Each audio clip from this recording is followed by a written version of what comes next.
In episode 10, titled Engagement Types and Constraints, we're going to focus on a quiet truth that drives many Pen Test Plus questions.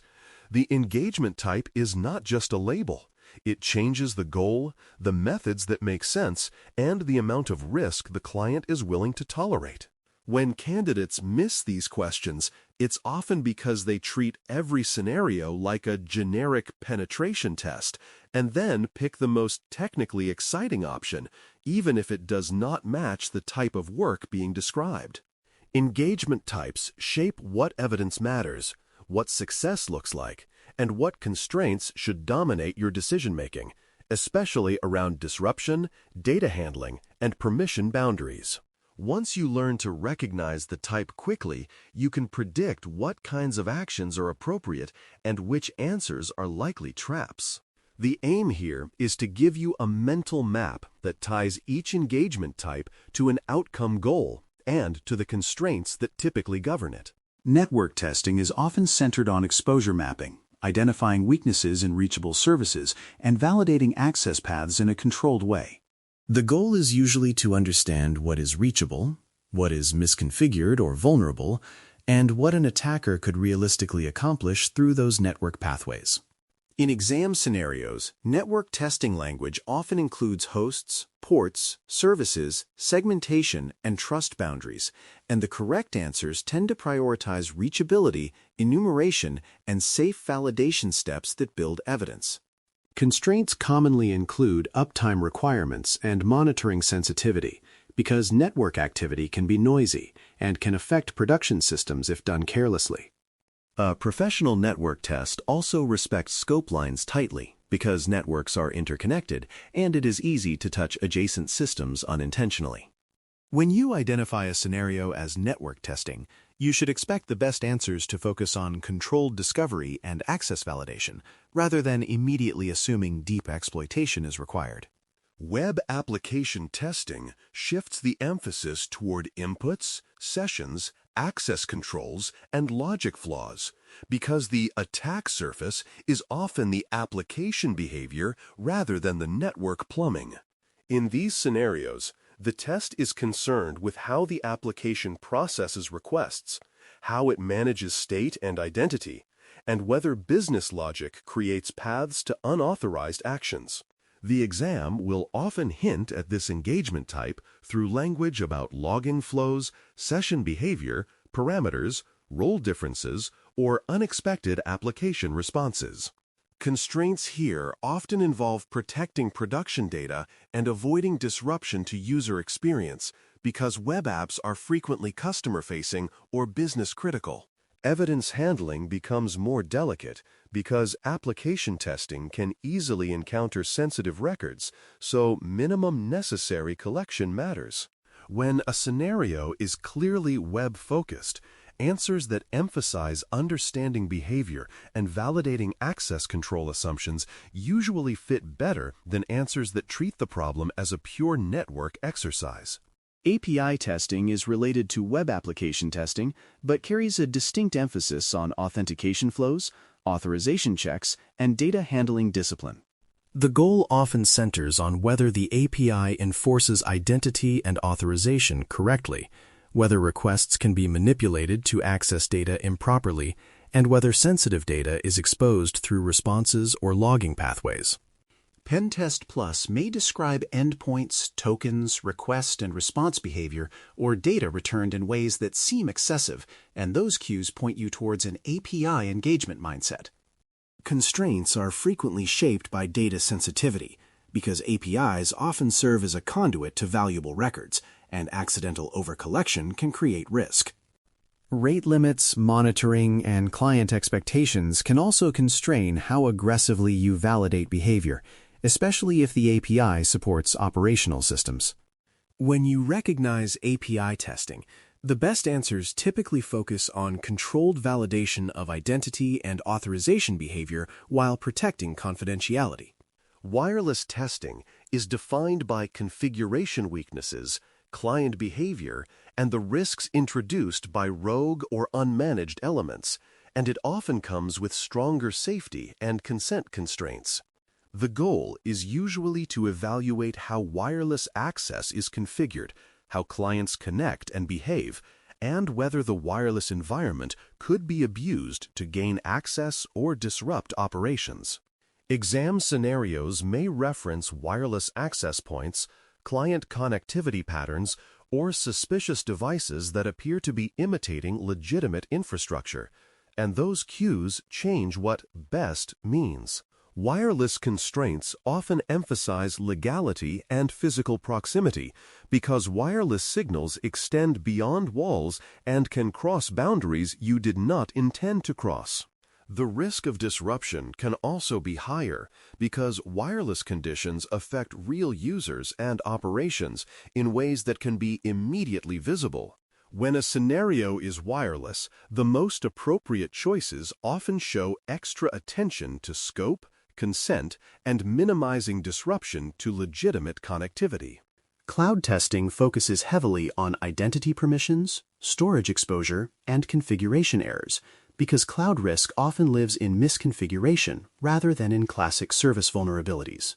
The goal is frequently to determine whether identity boundaries are enforced, whether storage or services are exposed beyond intended audiences, and whether configuration choices create unintended access pathways.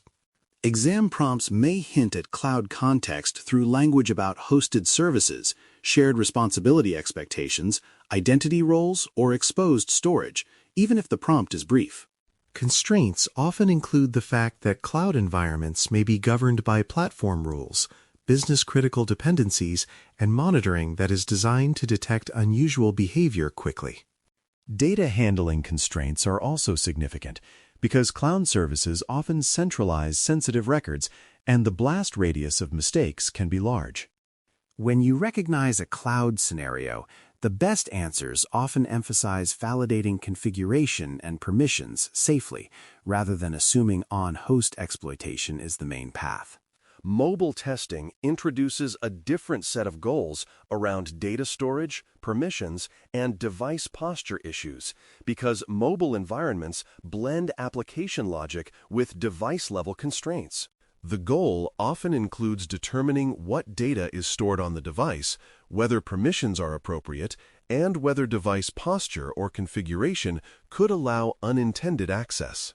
In exam language, mobile testing may be hinted at through device behavior, app storage patterns, permission models, or concerns about what happens when a device is lost or compromised.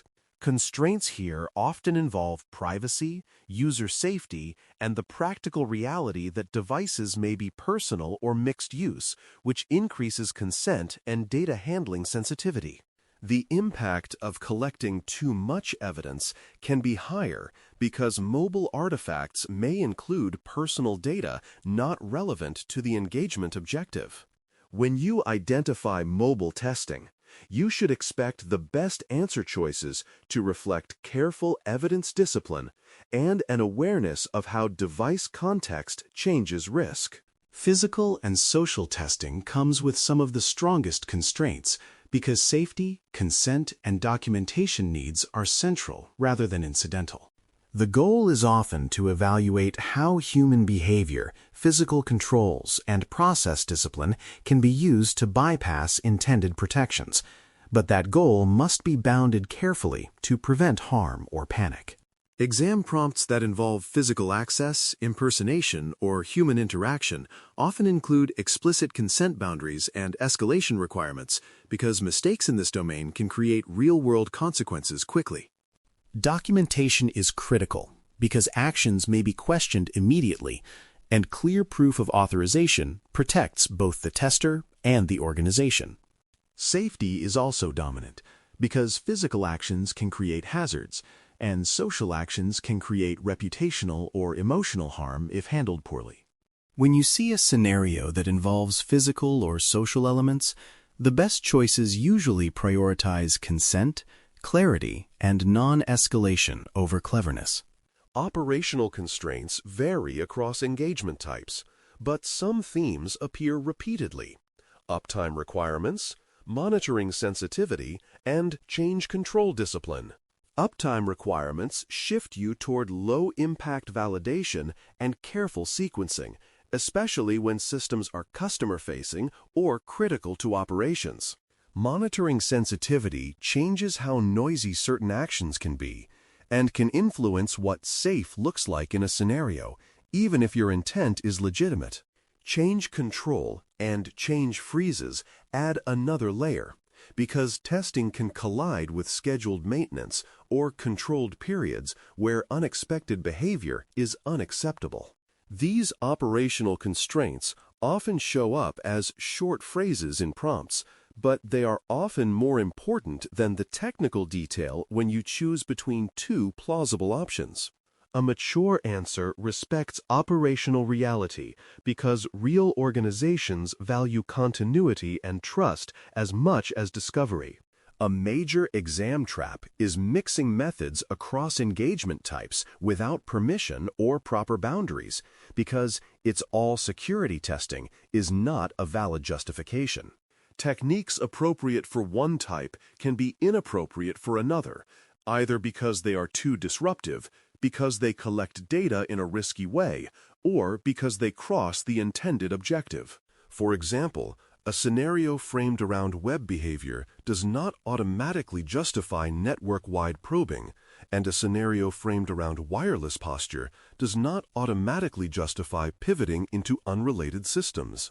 The exam often provides answer choices that blend types to see whether you recognize that a change in method may require a change in authorization, timing, or data handling rules.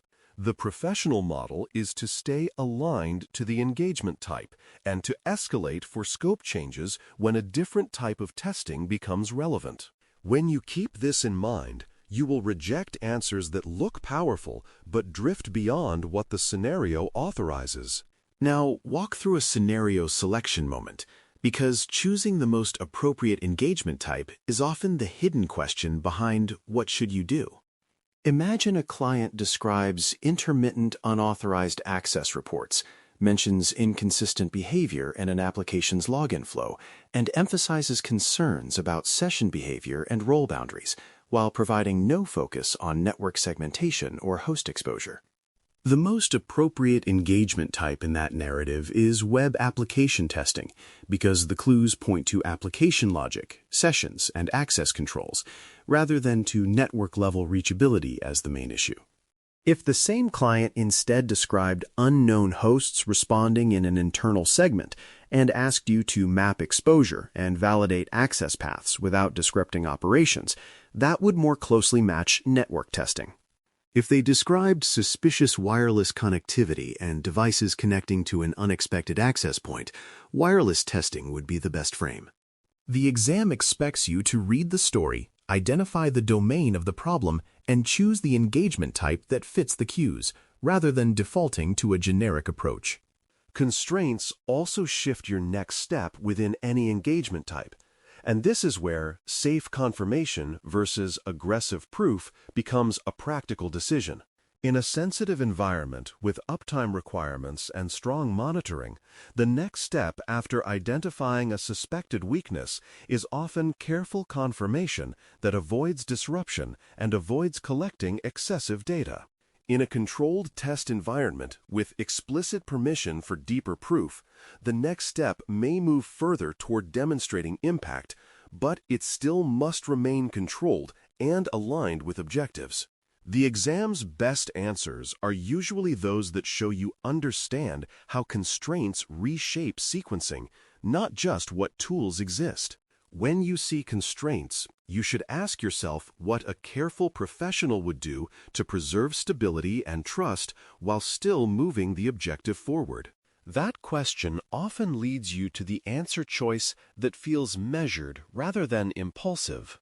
Here's the mini review you can carry as one-sentence outcome goals for each engagement type, because that simple framing helps you classify scenarios quickly. Network testing aims to map exposure and validate access paths across reachable services within scope. Web application testing aims to assess inputs, sessions, access controls, and logic behavior for unauthorized outcomes. API testing aims to verify authentication and authorization behavior while protecting sensitive data in requests and responses. Wireless testing aims to assess configuration and client behavior while minimizing disruption and respecting proximity and consent boundaries. Cloud testing aims to validate identity permissions and configuration to prevent unintended exposure of services and storage. Mobile testing aims to assess device and application data handling, permissions, and posture risks with high privacy discipline. Physical and social testing aims to evaluate human and physical control weaknesses under strict consent, safety, and documentation rules. In this episode, the central lesson is that engagement types define the shape of the work and constraints define the acceptable path through that work. When you recognize the engagement type from scenario cues, you can predict what the objective is likely to be and what kinds of methods align with that objective. Operational constraints like uptime, monitoring, and change control can shift the next step from aggressive proof to safe confirmation, even when the weakness is real and serious. Mixing methods across engagement types without permission is a common trap, and the professional answer is to stay aligned to the authorized type or escalate for scope changes. Take one environment you know well, classify it using these engagement types, and then describe one constraint that would shape how you test it, because that single reflection builds the exact reasoning the exam is measuring. When your classification and constraint thinking is automatic, Pen Test Plus scenarios become easier to decode and easier to answer correctly. Thanks for listening. For more audio courses, daily newsletters, and more, please visit DailyCyber.News.